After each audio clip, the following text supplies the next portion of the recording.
hadda haddii lagu yiraahdo magacaaga qor gacantaada aa isticmaalaysid hadda magaca ku qoraysid midna waa wuxuu isticmaalaa bidix midna wuxuu isticmaalaa midig mid walba mid uu ku fiican yahay gacanta magacaaga qor haddii la automatic wuu boobsiinaya dhag dhag dhag dhag dhag wuu qoray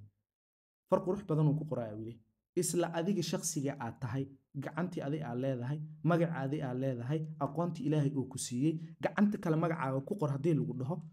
adoo yaqaana magaci sida loo qoro maskaxdaada ay ku jirto inuu magacaadii aad leedahay aadan isdheheen waxbaa qaldaysaa waa qore laakiin far qurux badan ma qoraysid because gacantaada kuma tareen garayso kuma tababarno uma diyaarsano laakiin week haddaa ku celcelisid eeda haddaa qaladidaa saxdid biyada haddaa qaladidoo saxdid aweegi kale gacanta kale ku celisid oo practice aa ku samaysid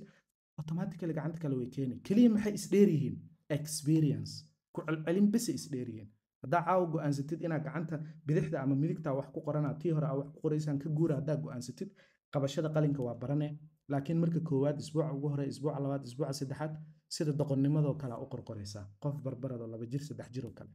laakiin the more you try the more you get more enough experience aa heshid then sababta anaga aan u samaynayno marka disciplinkan aan ku dhisayo as mentally as physically as knowledgeably waxaan rabaa inaa isku filnaato qof isku filan aan noqoto